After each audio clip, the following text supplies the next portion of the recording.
तुम्ही पाहत आहात MCN न्यूज मराठी। जळगाव जामोद तालुक्यातील श्री क्षेत्र सखारामपूर अर्थात इलोरा येथील श्री संत सखाराम महाराज यांच्या पुण्यतिथी महोत्सवाला 17 जानेवारीपासून प्रारंभ झाला आहे। या निमित्ताने विविध धार्मिक कार्यक्रमांचे आयोजन करण्यात आले असून येत्या 23 जानेवारी रोजी महाराजांच्या यात्रा महोत्सवाला प्रारंभ होणार आहे। श्री संत सखाराम महाराज पुण्यतिथी व यात्रा महोत्सवाचे औचित्य साधून मंदिरामध्ये सकाळी काकडा आरती, ग्रंथराज ज्ञानेश्वरीचे सामूहिक पारायण, संध्याकाळी हरिपाठ तसेच दररोज रात्री हरिकीर्तनाचे आयोजन करण्यात आले आहे। तर 24 जानेवारी रोजी सकाळी 9 ते 11 दरम्यान भास्करगिरी महाराज श्री क्षेत्र देवगड यांचे काल्याचे कीर्तनाचे पुण्यतिथी महोत्सवाची सांगता होणार आहे।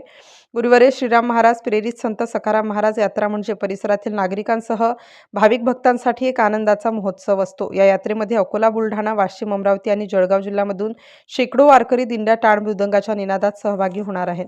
संपूर्ण वारकरी संप्रदायाची काशी म्हणून ओळखल्या जाणारी ही यात्रा शांतता व नियोजनबद्ध पद्धतीने पार पडावी यासाठी जळगाव जामोद पोलीस प्रशासनाच्या वतीने चोख बंदोबस्त ठेवण्यात आला आहे। यात्रा महोत्सवाबाबत हरिभक्त परायण तुकाराम महाराज यांनी MCN न्यूजला दिलेली प्रतिक्रिया। MCN न्यूज मराठीकरिता भगवान पाखरेसह सुरेश मानकर, सखारामपूर। माऊली संत सखाराम महाराज पुण्यतिथी निमित्त यात्रेचं स्वरूप कसं असेल, काय सांगाल? श्री समर्थ सद्गुरू वैकुंठवासी श्रीराम महाराज मेहुणकर प्रेरित श्री संत सखाराम महाराज पुण्यतिथी यात्रा महोत्सव हा इलोरा, सखारामपूर, तालुका जळगाव जामोद, जिल्हा बुलढाणा या ठिकाणी यावर्षी पौष वद्य चतुर्दशी 17/1/2026 शनिवार ते माघ शुद्ध षष्ठी 24/1/2026 शनिवार अशा प्रकारे होणार आहे। या उत्सवाच्या मध्ये दररोज काकडा आरती, ज्ञानेश्वरी पारायण, हरिकीर्तन आणि श्री संत सखाराम महाराजच्या चरित्राचं सामुदायिक पारायण आणि नामवंत सगळ्या महाराष्ट्रातील कीर्तनकारांची कीर्तनं या ठिकाणी होणार आहेत। प्रमुख दिवस यात्रा अर्थात माघ शुद्ध पंचमी, वसंत पंचमी 23/1/2026 शुक्रवार रोजी आहे।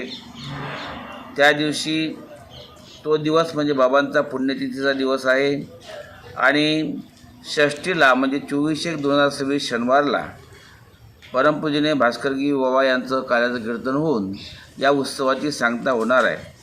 या उत्सवाचं वैशिष्ट्य आहे की हा उत्सव कष्टकरी शेतकरी या लोकांचा बहुतांश आहे।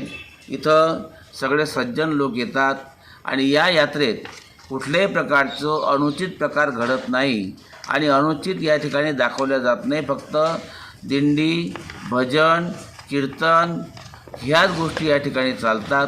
अशा प्रकारची ही महाराष्ट्रातील एक आदर्श यात्रा आहे।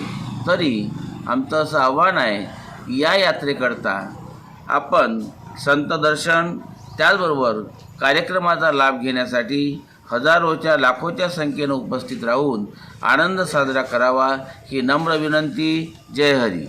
माऊली यात्रा किती तारखेला राहील? यात्रा 23/1/2026 शुक्रवार या दिवशी यात्रा राहणार आहे।